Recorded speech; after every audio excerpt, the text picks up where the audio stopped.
ভারত আমাদের বিরুদ্ধে চ্যালেঞ্জ গ্রহণ করেছে। কথা বলেন, ভারত আমাদেরকে দেখে নেওয়ার জন্য সে চ্যালেঞ্জ গ্রহণ করেছে। আপনাদের এই কথা ভুলে গেলে চলবে না। আমরাও ভারতকে বলতে চাই, আমরাও ইনশাআল্লাহ আপনাদের চ্যালেঞ্জ গ্রহণ করতে প্রস্তুত আছি। যদি এদেশের মুসলমানরা ঐক্যবদ্ধ থাকতে পারে তাহলে সেদিন বেশি দূরে নয়, আবারও সেই মসজিদ, বাবরি মসজিদ, যেখানে তারা জোরপূর্বক মসজিদ ভেঙে দিয়ে মন্দির নির্মাণ করেছে, ওই মন্দির ভেঙে দিয়ে আমরা একদিন আবার বাবরি মসজিদ নির্মাণ করব। রাজি আছেন কিনা? আপনারা দু হাত দেখতে চায়।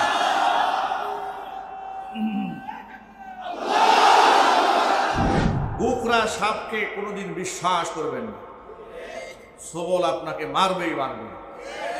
ইদানিং আমরা মুসলিমদের মধ্যে, রাজনৈতিক দলের মধ্যে আমরা ভাঙনের সুর পাচ্ছি। ভাঙন করেছে যাহারে আমরা বোধহয় সব পেয়ে গেছি। এত সহজ নয় ভাই, এত সহজ নয়। বিভক্ত হবেন না, পিঠের চামড়া কিন্তু থাকবে না। বিভক্ত হবেন না, আলেম ওলামাদের সাথে দুশ্মনী তৈরি করবেন না, মৌলবাদ বলে আলেমদেরকে গালি দেবেন না। ওই ৭১-এর চেতনা ব্যবসা নিয়ে এই দেশে আর বাণিজ্য চলবে না। কথা বলতে হবে, ঠিক কিনা বলেন? ونشهد أن سيدنا ونبينا وحبيبنا وشفيعنا ومولانا محمدا عبده ورسوله الذي أرسله بالحق بشيرا ونذيرا وداعيا إلى الله بإذنه وسراجا منيرا أما بعد فأعوذ بالله من الشيطان الرجيم بسم الله الرحمن الرحيم إن الله وملائكته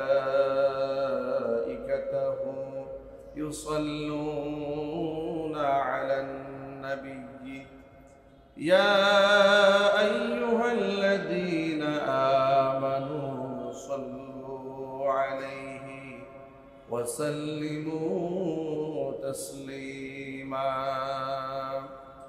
اللهم صل على محمد وعلى آل محمد كما صليت على إبراهيم وعلى آل إبراهيم إنك حميد مجيد اللهم بارك على محمد وعلى آل محمد كما باركت على إبراهيم وعلى آل إبراهيم إنك حميد مجيد মহান আল্লাহ রব্বুল আলামিনের দরবারে আলিশানে লাখো কোটি শুকরিয়া আদায় করছি যে মহান আল্লাহ পাক আমাদেরকে তার মহান হুকুম জুমার নামাজ আদায় করার লক্ষ্যে যথা সময়ে তার ঘরে উপস্থিত হওয়ার তৌফিক দান করেছেন। হৃদয়ের সবটুকুন ভালোবাসা উজাড় করে আল্লাহ পাকের শেখানো ভাষায় শুকরিয়া আদায় করছি। জবান ছেড়ে দিয়ে সকলে একযোগে বলছি আলহামদুলিল্লাহ। রব্বানা লাকাল হামদ হামদান কাসীরা তাইয়িবান মুবারাকান ফীহি রব্বানা লাকাল হামদু কামা ইয়ানবাগী লিজালালি ওয়াজহিকা ওয়া আযীমি সুলতানিকা। আল্লাহ রাব্বুল আলামিন আমাদের জুমার নামাজকে কবুল করুন। আমিন। আমাদের জিন্দেগীর গুনার খাতা আল্লাহ তাআলা মাফ করে দিন।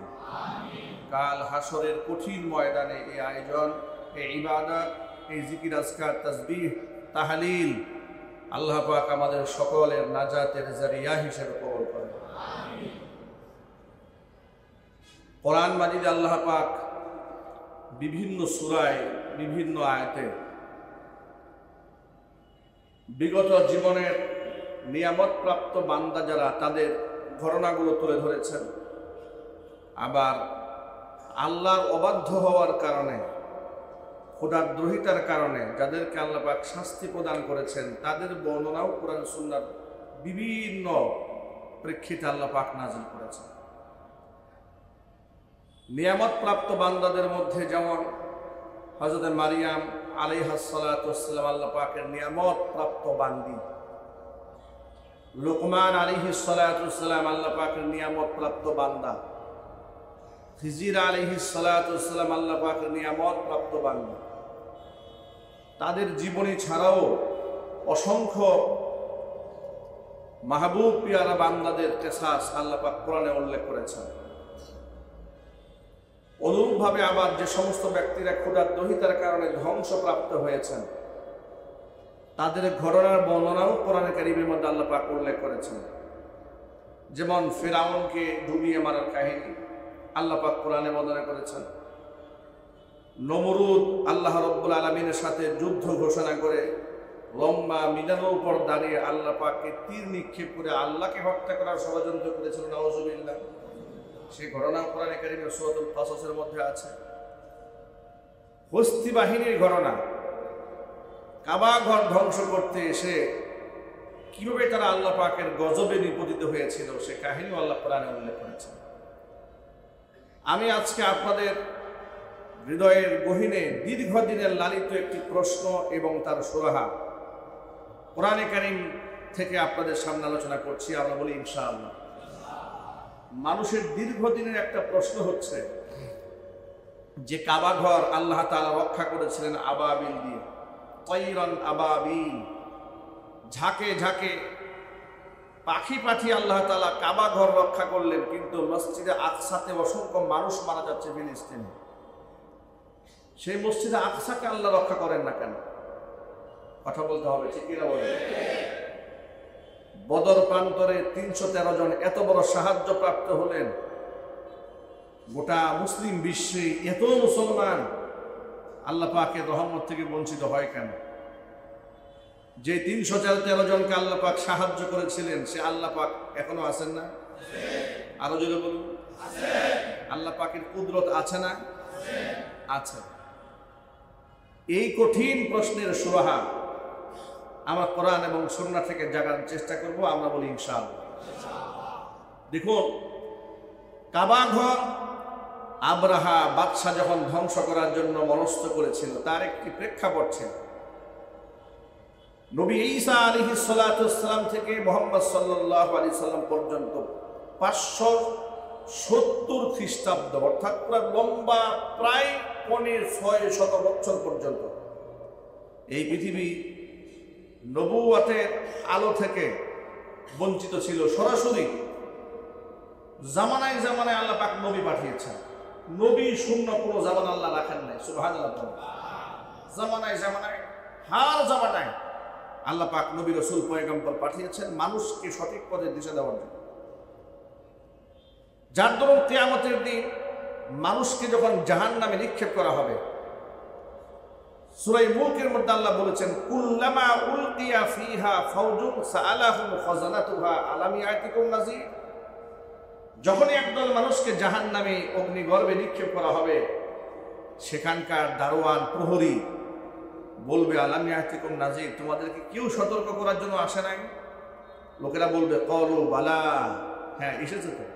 ক্বাদ জাআনা নাযীর, আমাদের কাছে সতর্ককারী এসেছিল, আমাদের কাছে নবীরা এসেছে সতর্ক করার জন্য, রাসূলগণ এসেছেন, পয়গম্বর এসেছেন, কিন্তু আমরা তাদেরকে মিথ্যা প্রতিপন্ন করেছি, মিথ্যাবাদী বলেছি, গুরুত্ব দেইনি। হার জামানার উলামারা মানুষদেরকে ইসলামের পরে দাওয়াত দিয়েছে, জাহান্নামের ভয়ের ব্যাপারে বলেছে, জান্নাতের নিয়ামতের ব্যাপারে বলেছে। তাদেরকে বলা হবে, আলাম ইয়াতিকুম নাযীর, তোমাদেরকে কেউ সতর্ক করার জন্য আসে নাই। তারা বলবে, নিশ্চয়ই এসেছে, কিন্তু ফাকাদ্দাবানা, আমরা এটাকে অস্বীকার করেছিলাম, তাদেরকে আমরা তিরস্কার করেছি, ভৎসনা করেছি। আয়াত দ্বারা প্রমাণ হয় এমন কোনো জামানা থাকবে না মানুষকে সত্য পথের দাওয়াত দেওয়ার জন্য লোক থাকবে না। প্রতি জামানায় আল্লাহ পাক কাউকে না কাউকে পাঠাবে। ঈসা আলাইহিস সালাতু ওয়াস সালাম থেকে শুরু করে মুহাম্মদ সাল্লাল্লাহু আলাইহি ওয়াসাল্লাম পর্যন্ত মাঝখানের গ্যাপটাতে 570 খ্রিস্টাব্দে নবী করিম সাল্লাল্লাহু আলাইহি ওয়াসাল্লামের জন্ম হয়। এই এত লম্বা একটা সময়, এই সময়টার মধ্যে আল্লাহ রাব্বুল আলামিন ঈসা এবং মুহাম্মদ সাল্লাল্লাহু আলাইহি ওয়াসাল্লামের মাঝে কোনো নবী রাসূল পাঠান না। কিন্তু ঈসা আলাইহিস সালাতু ওয়াস সালামের রেখে যাওয়া তাওহীদ, একাত্মবাদ, এই দাওয়াতের উপরে দুনিয়ার অসংখ্য মানুষ আল্লাহর একাত্মবাদে বিশ্বাস করে আমল করত। তারা ঈসাই ধর্ম পালন করতেন, কারণ ঈসা আলাইহিস সালাতু ওয়াস সালামও এক আল্লাহর ইবাদতের কথাই বলেছেন। জোরে বলেন আল্লাহু আকবার। ঈসা আলাইহিস সালাম বলেন নাই যে তোমরা আল্লাহকে বাদ দিয়ে আমাকে আমার পূজা করো, আমার মায়ের পূজা করো, এটা বলেন নাই। তিনিও আল্লাহর ইবাদতের কথাই বলেছেন।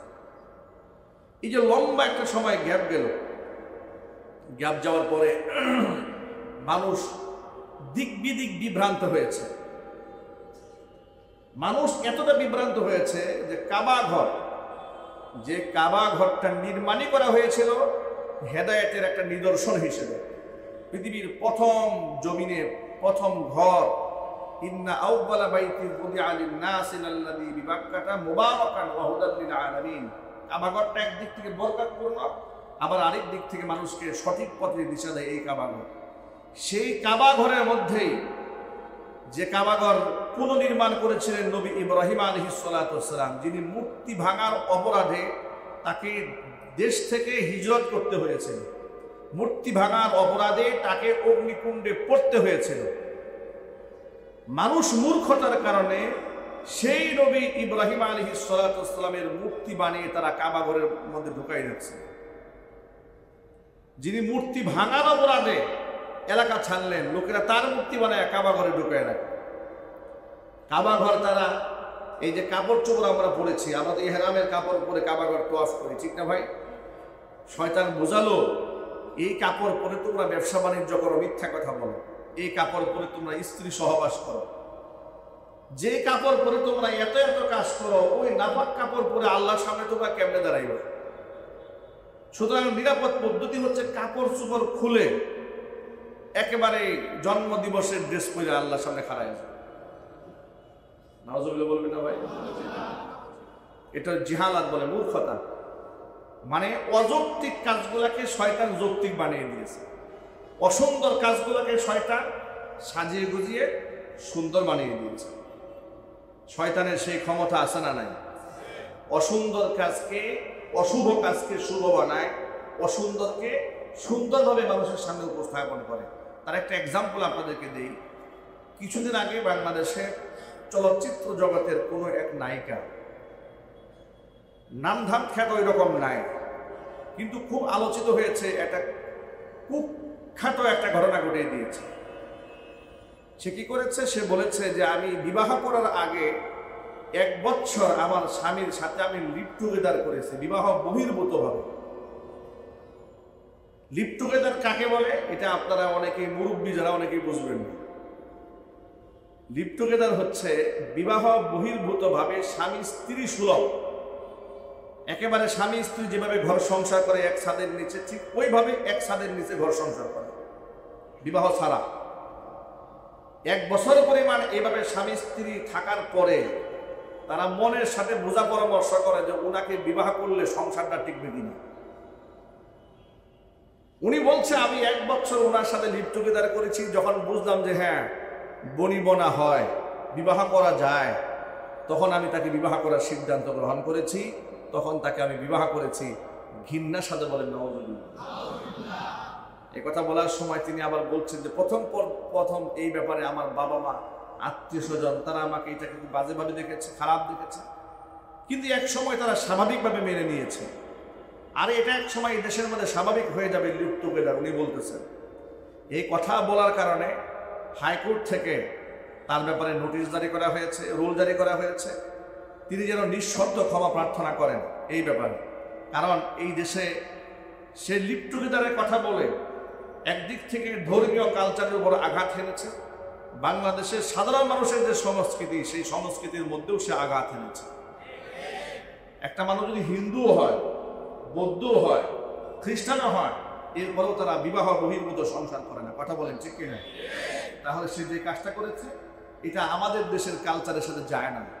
এই কালচারটা পশ্চিমাদের সাথে যায়, যেখানে ফ্রি মিক্সিং চলে, বিবাহ বহির্ভূত অবৈধ জিনা ব্যভিচার চলে, ওই সমস্ত দেশে চলে। কিন্তু ওই দেশের এই নিকৃষ্ট কালচারটা বাংলাদেশে এনেছে এবং সে বলল এটা খুব একটা মজাদার ব্যাপার। বিবাহ ছাড়া একসাথে সংসার করা নাকি খুব মজার ব্যাপার। নাউজুবিল্লাহ জোরে বলেন। আমি অপ্রাসঙ্গিক হলে কথাটা বলে দিলাম।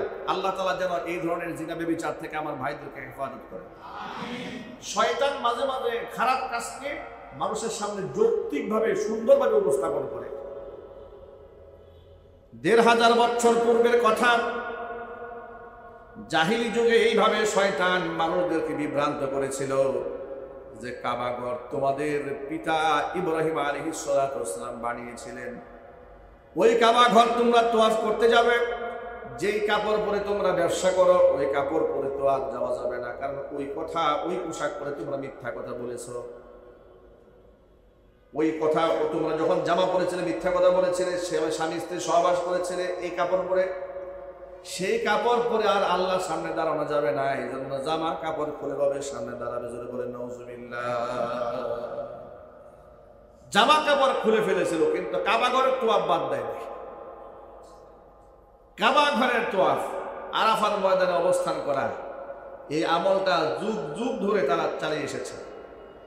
আপনারা এই কথা ভুলেও চিন্তা করবেন না যে হজ এটা আমাদের নবীর কাছ থেকেই প্রথম শুরু হয়েছে, বিষয়টি কিন্তু তা নয়।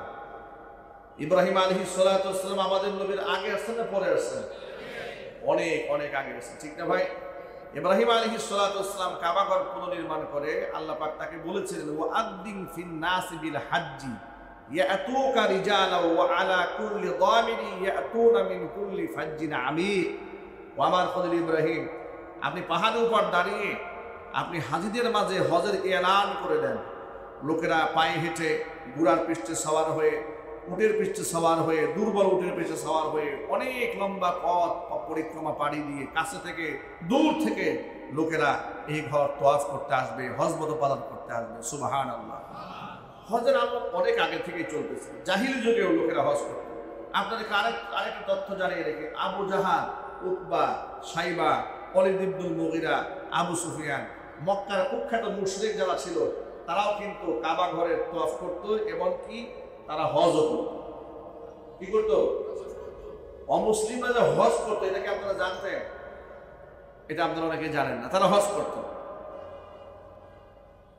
এই জন্য আল্লাহ নবী সাল্লাল্লাহু আলাইহি সাল্লাম বলেছেন, হজ ফরজ হওয়ার পরে কোনো ব্যক্তি যদি হজ না করে মারা যায়, সেই ব্যক্তি ইহুদি হয়ে মারা গেল না খ্রিস্টান হয়ে মারা গেল এটা আমার জানা নাই।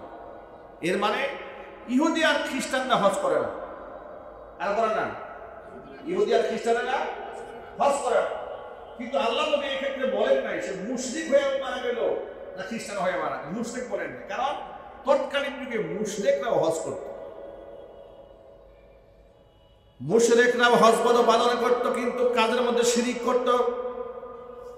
এই জন্য আমি আপনাদেরকে ছোট্ট করে বলে দেই, শুধুমাত্র ইসলাম থেকে নিয়ে আসা দুই একটা অনুষঙ্গের উপর আমল করলে ব্যক্তিকে মুসলমান বলা যায় না। আপনি শুধু বছরে জীবনে একবার হজ করে আসছেন আর পাক্কা হাজি হইয়া কিয়ামতের দিন জান্নাতে যাবেন, নামাজ নাই, রোজা নাই, হজ নাই, যাকাত নাই, আল্লাহ পরকালের চিন্তা নাই, এই যদি হয় তাহলে আপনার মাঝে আবু জেহেলের মধ্যে পার্থক্য থাকলো কোথায়? আবু জাহালও কিন্তু কাবা ঘরের তোয়াফ করত। আবার আবু জেহেলের কাছেও কাবা ঘরের সম্মান ছিল, মর্যাদা ছিল। এই জন্য মুহাম্মদ সাল্লাল্লাহু আলাইহি ওয়াসাল্লাম যখন কাবা ঘরের সামনে দাঁড়িয়ে আল্লাহকে সিজদা দিতে চাইতেন, আবু জেহেল বলতো, ও মুহাম্মদ খবরদার, তুমি এই জায়গায় আল্লাহকে সিজদা দিতে পারবা না। সিজদা যদি দিতে মনে চায় লাত উজ্জা মানাতকে দিবা। কাবা ঘরের সম্মানটা এটা জাহিলি যুগেও ছিল। যুগ যুগ ধরে কাবা ঘরের দায়িত্বে কুরাইশ বংশের লোকরা দায়িত্ব পালন করেছে। নবী করিম সাল্লাল্লাহু আলাইহি ওয়াসাল্লামের বাপ চাচারা, দাদারা, পরদাদারা, তারাই এই কাবা ঘরে দায়িত্ব পালন করেছে। হজের মৌসুমে তারা হাজিদেরকে পানি পান করাইতো। তারা নিজেদেরকে খুব সৌভাগ্যবান এবং মর্যাদাপূর্ণ মনে করত হজ মতো পালন করার জন্য যারা এসেছে তাদের খিদমত করতে পেরে। তো কাবা ঘরের হজের কার্যক্রমটা আল্লাহর নবী দুনিয়াতে আসার আগে থেকেও চলমান ছিল। এ কথা বোঝাবার জন্য এতগুলো কথা বললাম। কাবা ঘরে তোয়াফ করার জন্য, হজ করার জন্য পৃথিবীর বিভিন্ন দেশ থেকে লোকেরা মক্কায় গিয়ে জমা হয়। বাদশাহ আবরাহা, সে ছিল হাবশার বাদশাহ, যিনি নাজ্জাশী নিজের পক্ষ থেকে নিয়োগপ্রাপ্ত ইয়ামানের গভর্নর। ইয়ামানের নাম শুনেন নাই? ইয়ামান যে দেশ আছে সৌদি আরবের পাশে, ওই ইয়ামানের গভর্নর ছিল বাদশাহ আবরাহা। তিনি নাজ্জাশীর পক্ষ থেকে নিয়োগপ্রাপ্ত একজন গভর্নর ছিলেন, কিন্তু খুব দাপটশালী বাদশাহ ছিলেন। ওই বাদশাহ মনে মনে চিন্তা করলো, ইয়ামানের বাদশাহ আবরাহা, সারা দুনিয়া থেকে লোকেরা মক্কায় যায় কাবা ঘর তোয়াফ করতে, হজ পালন করতে, কেন? সেখানে একটা কাবা ঘর আছে। তো সে ছিল খ্রিস্টান, মনে মনে ভাবলো, সে একটা সংকল্প আঁকলো, আমি তা আমার রাজধানী সনাআতে, ইয়ামানের রাজধানী সনাআতে এমন একটা গির্জা নির্মাণ করব, আর গোটা দুনিয়ার মধ্যে ঘোষণা করে দেব, লোকেরা যেন কাবা ঘরের তোয়াফে না গিয়া আমার এই সানা গির্জায় চলে আসে। নাউজুবিল্লাহ। তাহলে কাবা ঘরের জনপ্রিয়তা কমে যাবে আর আমার গির্জার দাম বেড়ে যাবে। এই নিয়তে সে বিরাট একটা গির্জা নির্মাণ করলো সনা শহরে। নির্মাণ করার পরে ঘোষণা করলো যে এখন থেকে আর মক্কায় যাওয়ার কোনো প্রয়োজন নাই, এখন থেকে সব চলে আসবে আমার গির্জায়। এই এলানটা শোনার পরে ওই ইয়ামানে মুসলিম জনসংখ্যা কিছু লোকজন বসবাস করত, তারা ছিল বনু কিনানা গোত্রের লোকেরা। এই বনু কিনানা গোত্রের লোকেরা যখন দেখলো যে কাবা ঘরের বিকল্প একটা গির্জা বানাইয়া বাদশা সেদিকে মানুষদেরকে ডাকতেছে, তখন তারা প্রতিশোধ নেওয়ার জন্য রাতের আধারে তারা সেই গির্জার মধ্যে ঢুকে পায়খানা করে দিয়েছে। কোনো কোনো বর্ণনার মধ্যে এসে তারা নিজেরা পায়খানা করেছে, কোনো কোনো বর্ণনার মধ্যে এসেছে তাফসীরে বিভিন্ন জায়গা থেকে ময়লা টয়লা সংগ্রহ করে ওই ঘরের মধ্যে ঢুকে আসে, যাতে করে তাকে চ্যালেঞ্জ করতে পারে যে তুমি কিসের তোমার ঘরের মানুষকে ঘরের দিকে ডাকতেছ, তোমার ঘরের নিরাপত্তা তোমার নিজেরাই নিতে পারো না, আর তোমরা এই পচা ঘর নিয়ে আসছো কাবা ঘরের সাথে তুলনা করতে। কাবাটা তো আল্লাহর ঘর। কার ঘর? আল্লাহ পাকের ঘর। রাতের আধারে বনু কিনানা গোত্রের লোকেরা যখন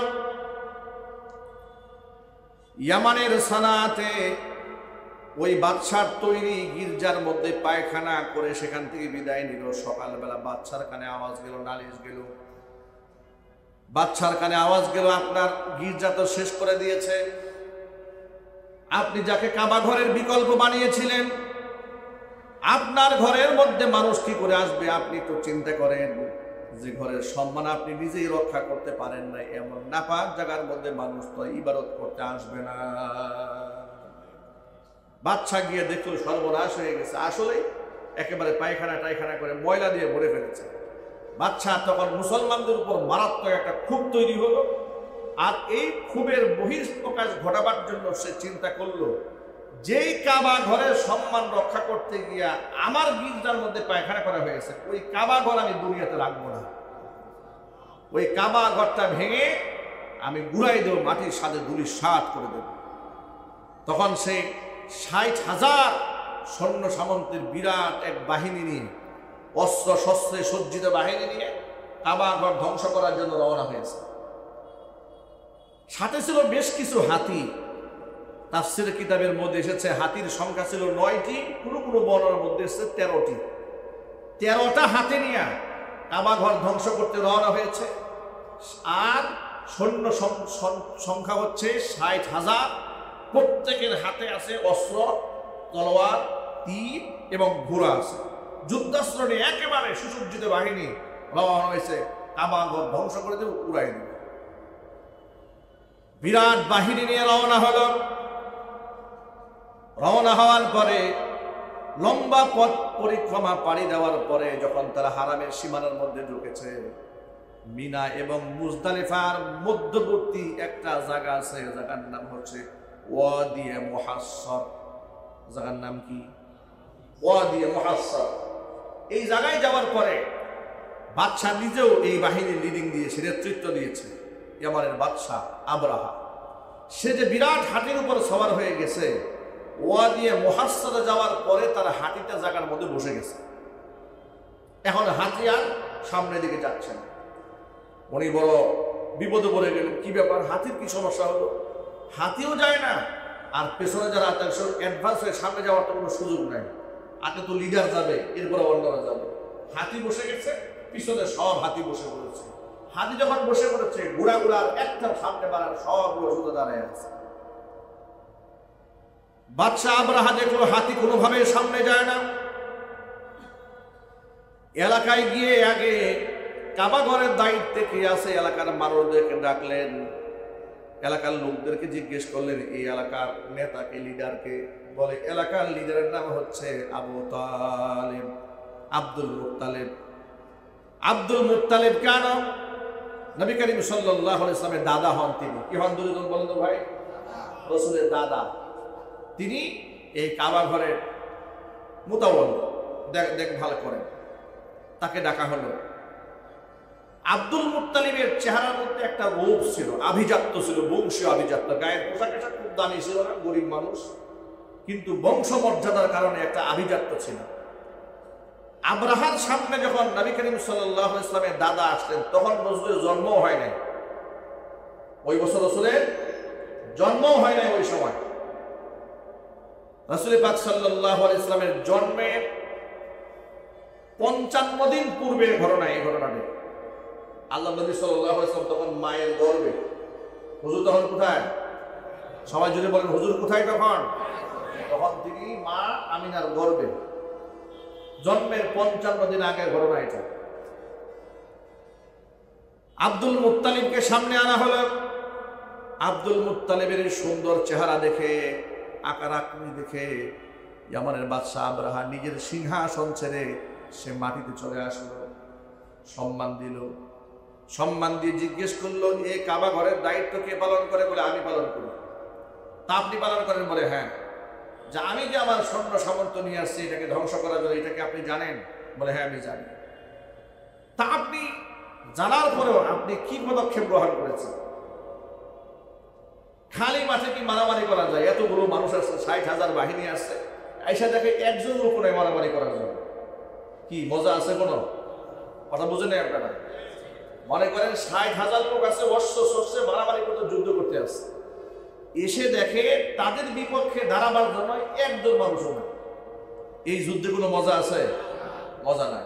তা আব্দুল মুত্তালিবকে ডেকে বলছে, আচ্ছা আমি তো আসছি এটাকে ধ্বংস করার জন্য, আপনার কোনো বক্তব্য আছে? বলে হ্যাঁ আছে। কি বক্তব্য আপনার? আমার বক্তব্য হচ্ছে যে আপনার সৈন্য সামন্তরা এসে প্রথমে যে কাজগুলা করেছে, ওই চারণভূমিতে মরুপালের মধ্যে আমার কিছু ভেড়া, বকরি, দুম্বা এগুলা ছিল, ছাগল টাগল ছিল। আপনার সৈন্য সামন্ত সবগুলা ছাগল নিয়ে গেছে। আমার দাবি হচ্ছে যে সমস্ত ছাগলগুলা নিয়ে গেছে, ভেড়াগুলা নিয়ে গেছে, আমার ফেরত দেন। এটা শুনে আবরাহার মেজাজ আরো খারাপ হয়ে গেছে। আমি তো আপনাকে শিক্ষিত জ্ঞানী মনে করেছিলাম, এই জন্য আমি সিংহাসন ছেড়ে নিচে আসছি, কিন্তু আপনার মাথায় তো গোবর ছাড়া কিছু নাই। কিন্তু বুঝতে পারেন আপনি কাবা ঘরের মতো পারলি, আমি আসছি কাবা ঘর ভাঙতে। আপনি একবারও কাবা ঘরের কথা কিছু বললেন না, আমাকে অনুরোধ করলেন না যে আপনি ভাঙ্গেন না, আইসেন না সামনের দিকে। এটা না বলে আপনি আমার কাছে ছাগল চাচ্ছেন। কাবা ঘরের চাইতে কি আপনার কাছে ছাগলের গুরুত্ব বেশি হয়ে গেল? আব্দুল মুত্তালিব জবাব দিয়ে বলছেন, বাদশা শোনেন, কাবা ঘরের একজন মালিক আছে। কাবা ঘর রক্ষণাবেক্ষণ করার জন্য শক্তিশালী কোনো প্রটেস্ট করার মতো মুসলিম বাহিনী নাই, কিন্তু কাবা ঘরের একজন মালিক আছে। এই ছাগলগুলা যেগুলো আপনার লোকেরা ধরে নিয়ে গেছে, ছাগলগুলার মালিক আমি, এই জন্য আমি ছাগলটা চেয়েছি। ছাগলগুলো রক্ষা করার দায়িত্ব আমার, যেহেতু ছাগলের মালিক আমি। কিন্তু কাবা ঘর রক্ষা করার দায়িত্ব আমার নয়, কারণ কাবা ঘরের মালিক আমি নই, কাবা ঘরের একজন মালিক আছে। আমি সেই জায়গায় 2 রাকাত নামাজ পড়ে আমি কাবা ঘরের মালিকের কাছে কাবা ঘরটাকে হস্তান্তর করে দিয়ে এসেছি। আরো জোরে সুবহানাল্লাহ। কাবা ঘরের মালিক আমি নই, ছাগলের মালিক আমি। ছাগলের মালিক আমি, ছাগল চেয়েছি, ছাগল করে দিয়ে দেন। আপনার সাথে আমাদের কোনো দর কষাকষি করে মারামারি নাই, আমি এখান থেকে সারেন্ডার হয়ে চলে যাচ্ছি। আর কাবা ঘরের মালিক কাবাঘরের দায়িত্ব গ্রহণ করেছে। এবার আপনারা মালিকের কাছ থেকে কিভাবে কাবাঘর উদ্ধার করে নিয়ে যাবেন আর কেমনে কি করবেন সে দায়িত্ব আপনাদের হাতে। আল্লাহু আকবার বলেন। কাবাঘরের মালিক কে? চিৎকার দিয়ে বলুন, মালিক কে? এ কথা শুনে বাদশা মুস্কি হাসলো, কি বেকুব মানুষ, এত বড় ঘরের দায়িত্ব পালন করে এরকম মোটা মাথা নিয়ে। ছাগলগুলো চাইছে আমার কাছে, কাবাঘরের ব্যাপারে কোনো অনুরোধ করলো না, ছাগলগুলো সব ফেরত দিয়েছে। আর এই দিক থেকে আব্দুল মুত্তালিব তার পরিবারের সদস্য এবং এলাকাবাসী মহল্লায় যারা বসবাস করে তাদের সকলকে বলেছে, তোমরা এই কাবাঘরের চত্বর তোমরা ছেড়ে দাও, বাড়িঘর সব ছাড়ো, পাহাড়ের গুহায় গিয়ে আশ্রয় গ্রহণ করো। কাবাঘর ধ্বংস করতে আসতেছে, নিশ্চয়ই কাবার মালিক এদেরকে খালি হাতে ফেরত দেবেন। সুবহানাল্লাহ বলেন। কাবাঘরের মালিক এদের জন্য মেহমানদারি রাখছেন, তোমরা পাহাড়ের গুহায় গিয়ে আশ্রয় গ্রহণ করো। নারী পুরুষ আবার বৃদ্ধা বনিতা যেগুলো ছিল সংখ্যায় একবারে সীমিত, সবগুলাই গুহার মধ্যে ঢুকেছে, আশ্রয় গ্রহণ করেছে, পুরো কাবা চত্বর ফাঁকা করে দিয়েছে। এখন ওই যে ওয়াদি মুহাসসারে আপনার ফিল হাতি দাঁড়ায় গেল, এই হাতি আর যাচ্ছে না, কোনো ক্রমেই যাচ্ছে না। হাতিকে সজোরে আঘাত করা হলো তাও যাচ্ছে না। যদি পেছনে চলতে বলা হয় হাতি উঠে দৌড় দিচ্ছে, ডানে বামে চলতে বলা হয় দৌড় দেয়, কিন্তু কাবার দিকে যায় না। হাতি কোনোভাবে আগাচ্ছে না সামনের দিকে।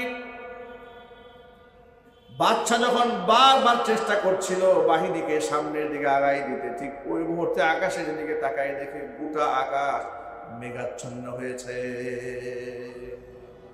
একেবারে আকাশ কালো হয়ে আসতেছে, মনে হচ্ছে মেঘ বৃষ্টি বর্ষণ করে, কিন্তু সেগুলা মেঘ নয়।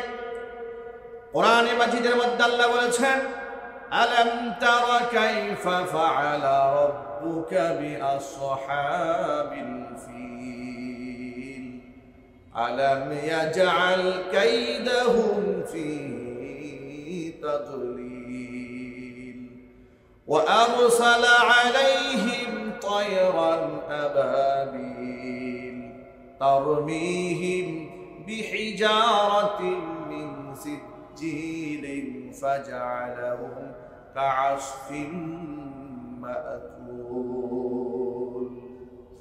আল্লাহ পাক বলেন, আলাম তারাও নবী আপনি দেখেননি, কাইফা ফাআলা রাব্বুকা বিআসহাবিল ফিল, হস্তি বাহিনীর সাথে আপনার রব আমি আল্লাহ কি মুআমালাই না করেছিলাম। আলাম ইয়াজআল কাইদাহুম ফি তাদলিল, তাদের সমস্ত চক্রান্তগুলোকে আমি ধূলিসাৎ করে দেইনি। ওয়া আরসালা আলাইহিম তায়রান আবাবিল, তাদের উপর আমি ঝাঁকে ঝাঁকে পাখি পাঠিয়েছিলাম। ছোট্ট ছোট্ট পাখি, সংখ্যায় তারা এতটাই বেশি ছিল, এক ঝাঁক যখন এসেছে আকাশ পানে লোকেরা তাকায় দেখেছে মনে হচ্ছে মেঘ বর্ষিত হচ্ছে, অন্ধকার কালো ছায়া হয়ে গিয়েছিল। তারা ছোট্ট ছোট্ট পাখিগুলা, ডান পায়ে ছোট্ট একটা কঙ্কর, বাম পায়ে ছোট্ট একটা কঙ্কর, সেই কঙ্করটা হাদিসের মধ্যে এসেছে একবারে বুটের দানা পরিমাণ। ছোট্ট এই কঙ্কর, ঠোঁটের মধ্যে একটি, দুই পায়ে দুইটি। এক একটি পাখির কাছে আল্লাহ প্রদত্ত 3টা করে ছোট্ট ছোট্ট কঙ্কর, তারা শুধু উপর থেকে ছেড়ে দিচ্ছিল। কিন্তু এই ছোট্ট কঙ্কর এতটাই মারাত্মক, এতটাই বিষাক্ত, এতটাই ভাইরাসে পরিপূর্ণ, গায়ে যেখানেই লাগতেছিল সাথে সাথে গুস্ত চামড়া সব খসে পড়তেছিল। যে হাতির উপর পড়েছে, হাতির নাড়ি ভুঁড়ি ছিদ্র হয়ে জমিন পর্যন্ত দেবে গিয়েছে। যে সন্ধ্যের মাথার উপর পড়েছে, গোটা মাথা, পেট, নাড়ি ভুঁড়ি ছিদ্র হয়ে জমিনের মধ্যে পড়ে যাচ্ছে। বৃষ্টির মতো এগুলো যখন পড়ছে, 60,000 সৈন্য সমান পাগলের মতো দিক বিদিক দৌড়াচ্ছে। অবস্থা এমন হয়েছে যার গায়ে সামান্য খালি কম করে একটা ঘষা লেগেছে, ঘষা লাগা মাত্র গোশতগুলা পচে রক্ত বের হয়ে যাচ্ছে মুহূর্তের মধ্যে। এই দৃশ্য দেখে বাদশা আবরাহা নিজে পাগল হয়ে গেল। সে যান বাঁচাবার জন্য, আত্মসুরক্ষার জন্য দৌড় ইয়ামানের দিকে রওনা হয়েছে, কিন্তু কপাল খারাপ, রওনা তোর হলে কাজ হবে না। সাথে সাথে পাথরে কয়েকটা কম করে হাতে ডানে বামে লেগেছে। অবস্থা এমন হয়েছে, হাদিস শরীফের মধ্যে এসেছে, সে দৌড়াতে দৌড়াতে ইয়ামানের কাছাকাছি আসার পরে ওই পাথরের আঘাতে সে এমন ভাবে আক্রান্ত হয়েছে, নিজের নাড়ি বুড়ি ফেটে ব্রাস্ট হয়ে গিয়েছে। চিৎকার দেখা নাউজুবিল্লাহ। এভাবে গজবে তারা ধ্বংস হয়েছে।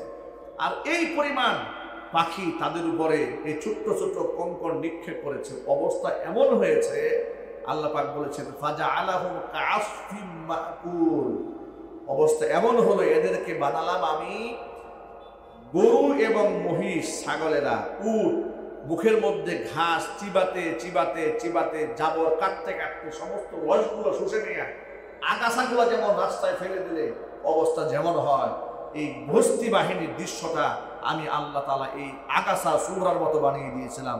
চিৎকার দেখুন নাউজুবিল্লাহ মিন যালিক। আল্লাহর গজব থেকে আল্লাহ আমাদের সকলকে হেফাজত করে। জোরে কোন আমিন।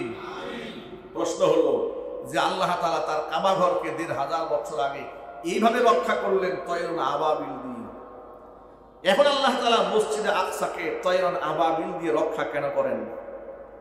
কেন আল্লাহ তাআলা ভারতবর্ষের অসংখ্য মুসলমানদের মসজিদ ভাঙা হচ্ছে, এগুলা কেন আল্লাহ পাক তয়রুন আবাবিল ঝাঁকে ঝাঁকি পাখি আল্লাহ কেন পাঠান না? চট্টগ্রামে হিন্দুরা যখন মসজিদে হামলা করলো, কেন আল্লাহ তাআলা পাখি পাঠায় ওদেরকে ধ্বংস করেন? এই প্রশ্নের জবাব হচ্ছে ১৫০০ বছর আগে কাবা ঘর ধ্বংস করার জন্য আবরাহা যখন আক্রমণ চালিয়েছিল, তখন কাবা ঘরকে রক্ষা করার মতো কোনো মুসলমান দুনিয়াতে ছিল না। উল্লেখযোগ্য মুসলমান না থাকার কারণে আল্লাহ তাআলা নিজের ঘর নিজে রক্ষা করেছেন। আর বর্তমানে আল্লাহ তাআলা পাখি দিয়ে কেন রক্ষা করবেন মসজিদ আকসা? কেন পাখি দিয়ে রক্ষা করবেন বাবরি মসজিদ? কেন পাখি দিয়ে রক্ষা করবেন বাংলাদেশের চট্টগ্রামের মসজিদগুলা? আল্লাহ পাক কেন রক্ষা করবেন? গোটা দুনিয়ার মধ্যে বর্তমানে মুসলমানদের সংখ্যা প্রায় ২০০ কোটি। সুবহানাল্লাহ, আল্লাহু আকবার বলেন। এই প্রায় ২০০ কোটি মুসলমানের দায়িত্ব কি? আপনারা বলেন, কি দায়িত্ব রয়েছে মুসলমানদের? আজকে যেখানে সিরিয়াতে মুসলমানরা না খেয়ে মরতেছে, যেখানে ফিলিস্তিনের মাটিতে প্রচন্ড শীতে, বৃষ্টিতে, অনাবৃষ্টিতে বিধ্বস্ত যুদ্ধ বিধ্বস্ত এলাকার মধ্যে মুসলমানদের কি নিদারুণ জীবনযাপন। যারা আপনারা বিশ্ব সম্পর্কে খবর রাখেন তারা আপনারা জানেন, সর্বশেষ একটা হসপিটাল ছিল গাজাতে, সেই হাসপাতালটাও ইসরায়েলের ইহুদিরা ভেঙে গুড়িয়ে দিয়েছে। মানে তারা এখন মরবে, চিকিৎসারও জায়গা নাই, তারা যে জীবিকা নির্বাহ করবে খাবার নাই। যারা এক সময় বিলাসবহুল জীবনযাপন করেছে, পাথর চেটে জীবনযাপন করছে, কঙ্কাল হয়ে যাচ্ছে। ঠিক যে মুহূর্তে ইসরায়েলি পশু সৈন্যরা ফিলিস্তিনের গাজার অসহায় মুসলমানদেরকে ধ্বংস করে দিচ্ছে, ঠিক ওই মুহূর্তে মুসলিম বিশ্বের রাজা বাচ্চাদের বিলাসী জীবনের দিকে একটু তাকায় দেখেন। এই যে 31st নাইট উদযাপন হলো, 2025 উদযাপিত হলো, অবস্থা কেমন হয়েছে? দুবাইয়ের বুরুজ খলিফাতে কি বিশাল অনুষ্ঠান করা হয়েছে, কি লাইটিং, কি আতশবাজি। পৃথিবীর এখনো কোনো বিলাসিতা নাই যা ওরা করছে না। Billion, million, trillion, crore crore ডলারের মালিক হয়েছে তারা। এই সব সম্পদ কে দান করেছেন? আরব বিশ্বের মাটিতে আল্লাহ পাক এই সম্পদ দান করেছেন। ওরা একটা খেলোয়াড়ের পেছনে হাজার হাজার কোটি টাকা ব্যয় করে। বিদেশ থেকে আপনার টুর্নামেন্ট খেলার জন্য খেলোয়াড় নিয়ে আসে, রোনালদোকে ভাড়া করে নিয়ে আসে, মেসিকে ভাড়া করে নিয়ে আসে, বড় বড় তারকাদেরকে নিয়ে আসে। দুবাইয়ের মাটিতে মুসলমানদের এই নিয়ামতটা আল্লাহ পাক দিয়েছেন, কথা বলতে হবে, ঠিক কিনা বলে? আজকে সে মুসলমানরা মার খাচ্ছে, আর এখানে মুসলমানদের বিলাসিতার কোনো শেষ নাই, বিলাসিতার কোনো শেষ নাই। গোটা পৃথিবী আমেরিকারা, পশ্চিমার লোকেরা সবসময় শুধু গণতন্ত্রের কথা বলে আমাদের গরিব দেশের মধ্যে নসিহত খয়রাত করে। সৌদি আরবে কি গণতন্ত্র আছে? আরো যদি বলেন, সেখানকার রাজতন্ত্রের বিরুদ্ধে কথা বলে না কেন? সেখানে রাজতন্ত্রের বিরুদ্ধে কথা বলবে না, কারণ সেখান থেকে কি পরিমাণ পেট্রোল, কি পরিমাণ অকটেন, কি পরিমাণ তেল, এই খনিজ পদার্থগুলো তারা লুটপাট করে খাচ্ছে। কি পরিমাণ স্বর্ণ সৌদির মাটি থেকে তারা আমেরিকার মাটিতে মজুত করেছে, কি পরিমাণ তেল তারা সিরিয়ার মাটি থেকে আমেরিকার মাটিতে মজুত করেছে, ইরাকের মাটি থেকে কি পরিমাণ তেল তারা নিয়েছে তার কোনো সীমা নাই। গোটা পৃথিবীর মধ্যে একটা স্লোগান তারা তুলেছিল, মুসলিম মৌলবাদ, মুসলিম জঙ্গিবাদ, মুসলিম মৌলবাদ। এই কথা বলে বলে, আচ্ছা আপনারা বলেন, একটা যুক্তিতে আসেন, আমি মুসলমান হিসেবে যদি মৌলবাদ হয়ে থাকি, যদি আমি কাফেরদের জন্য ত্রাস হয়ে থাকি, আমার বোমাটাকে আমি মুসলমানকে মারবো না কাফেরদের মারবো? একটু জোরে বলেন। এটা একটা স্বাভাবিক কথা। কিন্তু আপনারা বলেন তো, মুসলিম বিশ্বে যাদেরকে তারা সন্ত্রাস বলে, তাদের বোমার আঘাতে ইহুদিরা মরে, খ্রিস্টানেরা মরে, আমেরিকার লোকেরা মরে, কারা মরে? মুসলমান নাই। তার দ্বারা কি বোঝা গেল? আসলে জঙ্গিবাদ তকমা নাটক সাজিয়ে ওরা নিজেরা এর মধ্যে একটা গোলযোগ সৃষ্টি করে দিয়ে অরাজকতা সৃষ্টি করে ওই দেশের তারা একটা পরোক্ষ শাসন ব্যবস্থা নিজের কবজার মধ্যে নিতে চায়। আর ওই সমস্ত দেশের মধ্যে মারামারি, কাটাকাটি, দাঙ্গা হাঙ্গামা বেশি লাগায় রাখে যেখানে তেলের খনি আছে। ইরাকের মধ্যে তেলের খনি আছে না নাই? আরো যদি বলেন, সিরিয়াতে তেলের খনি আছে না নাই? যেহেতু এই সমস্ত দেশের মধ্যে তেলের খনি আছে, পশ্চিমাতে তো তেলের খনি নেই, এই তেলগুলো ওদের দরকার। এই জন্য একটা কৌশলে এই দেশের মধ্যে মারামারি লাগাই দিয়ে তেলগুলাকে লুটপাট করে খাওয়ার জন্য ওরাই ধান্দা করে মুসলমানদেরকে বরবাদ করে দেওয়ার জন্য। এই জন্য গোটা দুনিয়ার মধ্যে গণতন্ত্র ফেরি করলেও তারা আরব বিশ্বে গিয়া গণতন্ত্র ফেরি করে না, কারণ জানে গণতন্ত্রের কোনো দরকার নাই, একটু ঝগড়া লাগাই দিয়া মাতাব্বরি করে তেল তুলতো আমরা নিতেই পারবো। এরপরে আপনি দেখেন সৌদি আরবের মাটিতে কি পরিমাণ অমুসলিম সৈন্য তারা ঢুকিয়ে দিয়েছে। এক একটা সৈন্যের পিছনে কি পরিমাণ ব্যয় আপনারা আন্দাজ করতে পারবেন। শত শত বিলিয়ন বিলিয়ন বিলিয়ন টাকা, ডলার অমুসলিম সৈনিকদের পিছনে সৌদি সরকার ব্যয় করছে। স্বার্থ কি? একদিক থেকে আমেরিকার স্বার্থ হচ্ছে তারা সেখান থেকে তেলগুলো নিয়ে নিচ্ছে, টাকাগুলো নিয়ে নিচ্ছে, বৈদেশিক মুদ্রাগুলো নিয়ে নিচ্ছে। পক্ষান্তরে ওদেরকে আশ্বস্ত করে রাখছে যে তোমাদের দেশে তো চতুর্দিক থেকে ইয়ামান টেমান থেকে ইরাক টিরাক থেকে আক্রমণ আসতে পারে, পাহারা দেওয়ার জন্য সৈন্য যা লাগে আমরা দেব, তেল যা লাগে তোমরা দিবে। কথা বুঝতে পেরেছেন? এইভাবে ওরা সৌদি আরবের বিরুদ্ধে কিছু বলবে না, দুবাইয়ের বিরুদ্ধে কিছু বলবে না, কাতারের বিরুদ্ধে কিছু বলবে না। যত গণতন্ত্রের ওয়াজ নসিহত সব বাংলাদেশে এসে করবে। কথা বলেন ঠিক কিনা? জোরে বলেন। সব নসিহত আমাদেরকে করবে। ওরা জানে এখানে তেল তুল নাই। যদি এদেরকে একটু এই সমস্ত কথাবার্তা বলে একটু খবরদারি করা যায়, নেতৃত্ব দেওয়া যায়, প্রিয় ভাইয়েরা আমার, এই জন্য পুরা পৃথিবীতে মুসলিমরা কোথাও সন্ত্রাস নয়, কোথাও জঙ্গি নয়। এটা ইহুদি খ্রিস্টানরা নিজেরা মুসলমানদেরকে জঙ্গি বানাবার জন্য নাটক সাজিয়েছে। কথা বলতে হবে ঠিক কিনা?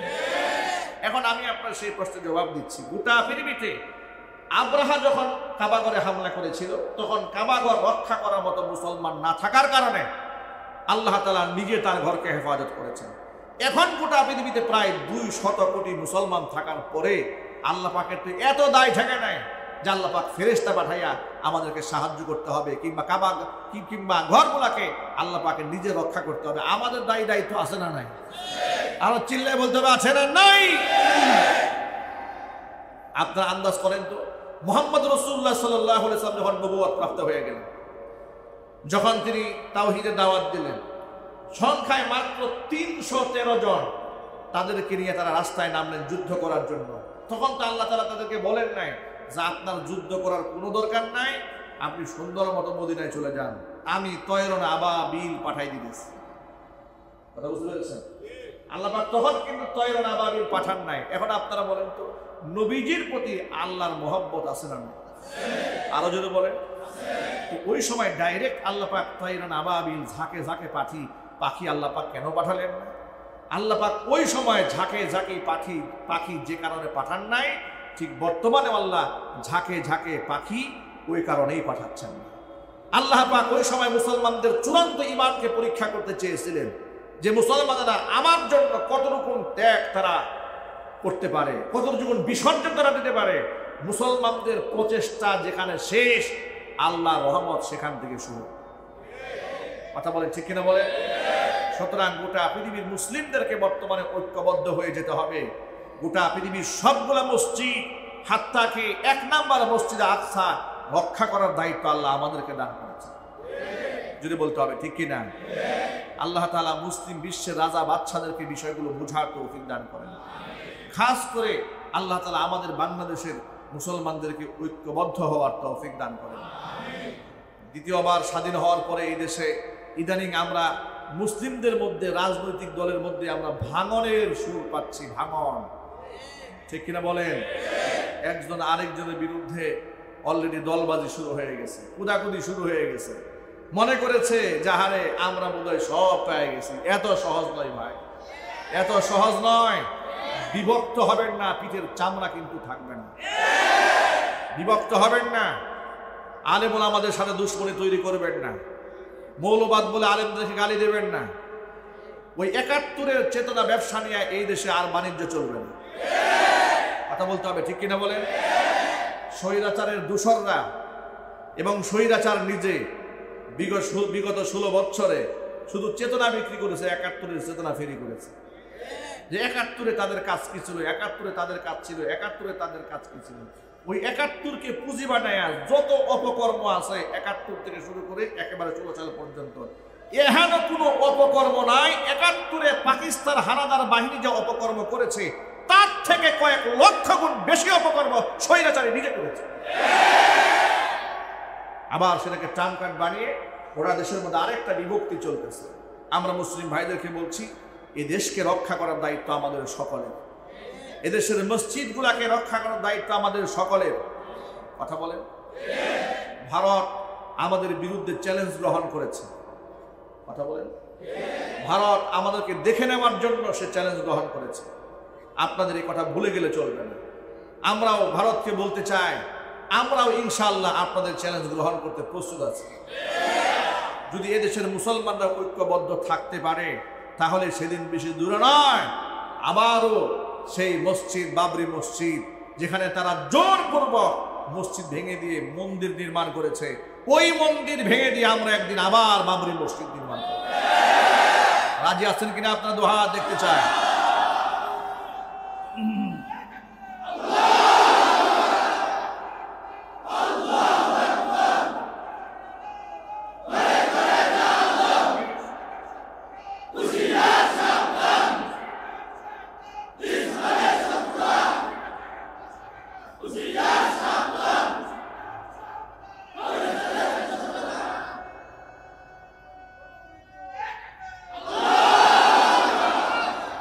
অনেকেই মনে করেছেন যে স্বৈরাচারের দূষরদের সাথে একটু আতাত করে চললে আমার পিঠটা বাঁচবে। এত সহজ নয়। গোকরা সাপকে কোনোদিন বিশ্বাস করবেন না, সবল আপনাকে মারবেই মারবে। ঠিক কিনা জন্য বলেন? সতর্ক থাকেন। আল্লাহ তাআলা বুঝার তৌফিক দান করেন। বিস্তারিত বললাম না, শুধু ইশারায় বললাম। আল আকিলু তাকফিহিল ইশারা, জ্ঞানীরা ইশারায় যথেষ্ট। আল্লাহ তাআলার সামনের পদক্ষেপগুলো আমাদের সচেতনভাবে নেওয়ার তৌফিক দান করেন। জোরে কোন আল্লাহুম্মা আমিন। ওয়া আখিরু দাওয়ানা আনিল হামদুলিল্লাহি রাব্বিল আলামিন। ক্বাবলা আল জুমআ 4 রাকাত সুন্নাত নামাজ যারা আদায় করেননি মেহেরবানি করে আদায়